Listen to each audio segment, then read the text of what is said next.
I'm CJ Sellner. Welcome to Coaches Weekly. Here with head coach Chris Brown. Coach, a good week for you guys, especially good when you open up the NACC with 3 big points against Marion. You guys put up a lot of goals.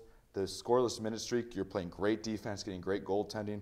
Got to be happy and, as we said in the article, enthusiastic to say the least.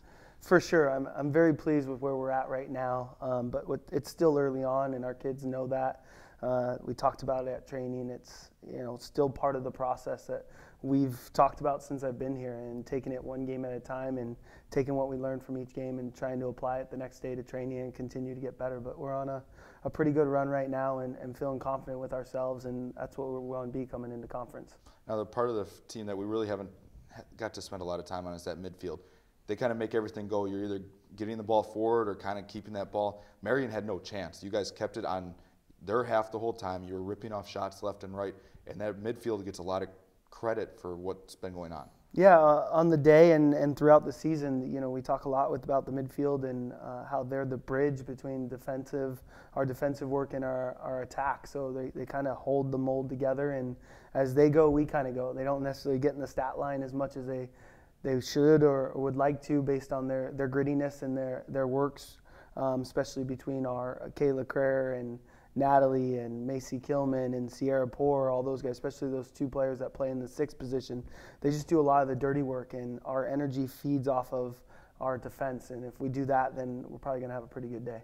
Yesterday against Marion, you guys get a very early goal. What kind of does that do for a team when you get an early goal, especially in a conference opener like this? I think for us, it gives us confidence. You come in and you always want to start fast and set the tempo. We talk about that a lot. And to get the early goal just kind of lifts us a little bit more, and then it puts panic on the opponent, because now they have to play catch up. And even though there's 87 minutes left, it's hard to do, and especially with, I think, the way we're growing and the way our team is flowing right now, if we get up early and continue to work hard, it might be tough to break us down. Now we got to talk about 2 players for you. Megan Vassar has been coming off the bench. She's scored goals in the last 2 matches, and also the one that's up for NACC Athlete of the Week or Player of the Week is Allie Kranak.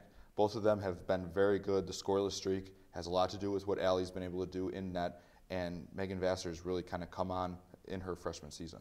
Yeah, I think, for us, it's just continue to talk about our depth and what we can bring to the table, and how every player on the roster finds a way to contribute. And that's a good problem to have. And we've talked about the competition being high everywhere, and Megan's done a nice job, with Sarah and Allison. They do a nice job to be target forwards, and then you come in with Megan, who's got speed and can get in behind, and she's a hunter up top.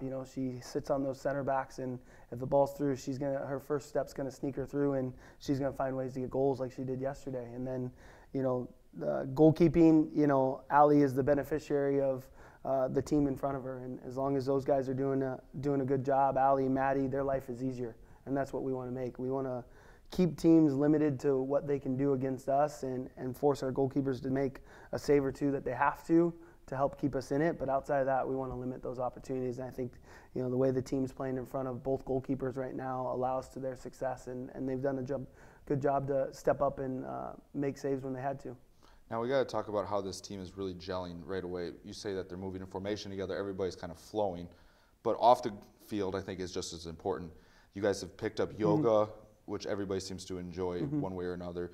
To get together, they're always on campus together, doing things, laughing. The music that we've talked about, the dancing, sure. They're getting you guys in on planks after the game. I mean, this team is having about as much fun as you can, and the success is just kind of increasing that, I feel like. Yeah, I think that's a great sign of a culture building.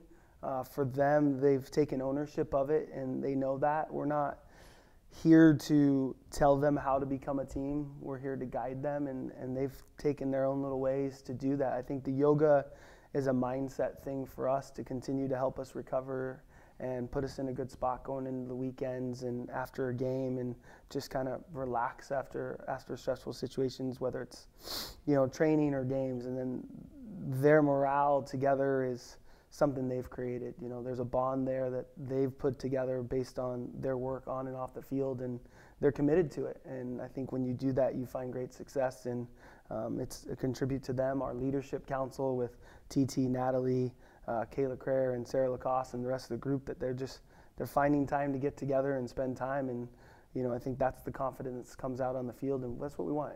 It needs to be fun still. They need to put in the work, be accountable, be responsible, but also have fun and enjoy themselves. They, for these guys and these athletes, they get, 4 years to do it, and that's probably it. And then, after that, it's on to the real world and things like that. So we want them to be successful, but also enjoy it as well.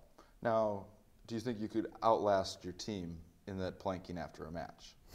I'm getting there. It's been some time, but I think by the end of the year, we'll get up to like 6 or 7 minutes. I bet I win. All right. Now let's move ahead. You guys have just the one match this week. It's a big one against Benedictine, a team that was in the top 6 last year.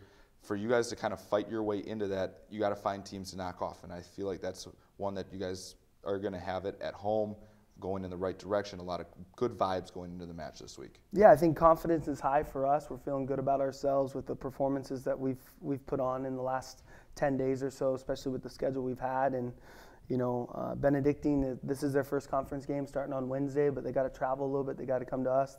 They played a very good Elmhurst team on Saturday, lost 0-1, but created some chances. And look, they're well coached. They're going to be well organized. They're not going to give us a lot of opportunities. We're going to have to make some, and we're going to have to be very clean and detail-oriented on our end to make sure that we keep it tight for ourselves. Well, we look forward to seeing you guys back on the pitch again. Cougars, they are 1-0 in the NACC. They look to go 2-0 when they take on Benedictine on Wednesday here in River Forest. Links are available at cucougars.com. For Coach Chris Brown, I'm CJ Sellner. Thank you for watching Coaches Weekly.